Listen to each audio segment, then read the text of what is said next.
اعوذ باللہ من الشیطان الرجیم بسم اللہ الرحمن الرحیم الحمد للہ رب العالمین الصلاۃ والسلام علی اشرف الخلق اجمعین محمد و آلہ الطاہرین الطاہرین۔ السلام علیکم، میں ہوں سیدہ فاطمہ۔ الف اللہ اسم چینل میں خوش آمدید۔ عاملوں کے پاس جانے کی بجائے اور ہر عامل کا اپنا ایجاد کیا وظیفہ کرنے کی بجائے وہ عمل کیجیے جو مجرب ہے اور ائمہ علیہ السلام کے بتائے ہوئے ہیں۔ یہ واقعہ کتاب آخرت ساز واقعات سے لیا گیا ہے۔ آیت اللہ مجتہدی فرماتے ہیں 7 یا 8 سال پہلے کسی شخص نے مجھے کچھ رقم دی کہ مرجع تقلید کو کم لے جا کر دے دوں۔ میں راستے میں امام زادہ ابو الحسن شہری گیا تاکہ وہاں میں ناشتہ کر لوں۔ پیسوں کو میں نے ایک جگہ رکھ دیا اور طہارت کے لیے چلا گیا۔ میں نے دیکھا کہ ایک پلاسٹک کونے میں پڑی ہوئی ہے۔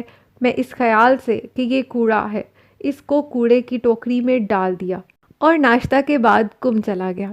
جب میں آیت اللہ تبریزی کے پاس پہنچا کہ ان کو وہ رقم دے دوں، دیکھا کہ میرے پاس کچھ بھی نہیں ہے۔ میں گھر واپس آیا، تمام جگہوں پر اس رقم کو تلاش کیا لیکن مجھے وہ رقم نہیں ملی۔ میں نے امام زمانہ حضرت امام مہدی آخر الزمان علیہ السلام کی والدہ گرامی کے لیے نظر کی کہ اگر رقم مل گئی تو 1000 بار درود شریف پڑھ کر بی بی نرجس سلام اللہ علیہ خاتون کو ہدیہ کروں گا۔ اسی رات ایک 10 سالہ بچہ اپنے والد کے ہمراہ میرے پاس آیا۔ بچے کے والد نے کہا، آغا جان کل میرا بچہ امام زادہ ابو الحسن کے یہاں کوڑے کی ٹوکری سے کھیل رہا۔ میں اس پر ناراض ہوا۔ اے بیٹا کیوں کوڑے سے کھیل رہے ہو؟ بچے نے کہا، بابا ایسا لگتا ہے کہ پلاسٹک میں کچھ ہے۔ میں نے پلاسٹک کا تھیلا اٹھایا تو اس میں نے ایک کاغذ کو دیکھا جس میں آپ کے دستخط ہوئے ہیں۔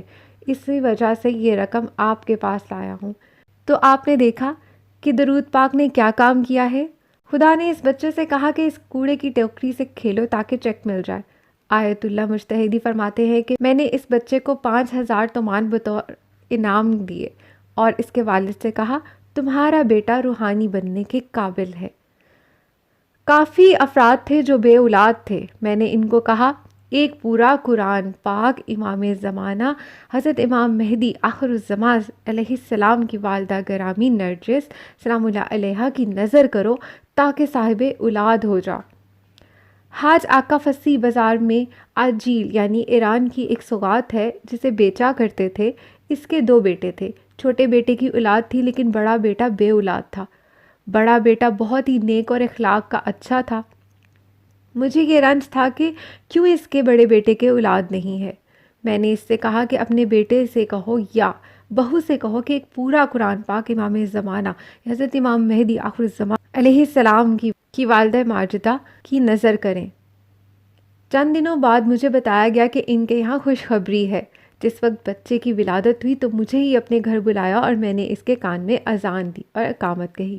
اگر آپ کو کوئی رنج و غم ہے یا آپ بے اولاد ہیں تو اس واقعے کے پیش نظر آپ بھی امام زمانہ حضرت امام مہدی آخر الزمان علیہ السلام کی والدہ کے نظر کریں، درود پاک یا پھر قرآن پاک پڑھ کر اور اپنی حاجت طلب کریں۔ انشاءاللہ حاجت روائی ہوگی اور ہمیں اپنی دعاؤں میں یاد رکھیے۔ اگر آپ کو ہماری ویڈیو اچھی لگی ہے تو ہمارے چینل کو سبسکرائب کیجیے۔ علم کی بات خاص کر ذکر اہل بیت آگے پہنچانا بھی صدقہ جاریہ ہے، اس لیے اس ویڈیو کو شیئر کیجیے۔ اگر آپ کا کوئی سوال ہے تو کامنٹ کیجیے۔ شکریہ، اپنی دعاؤں میں یاد رکھیے، خوش رہیے، شاد آباد رہیے۔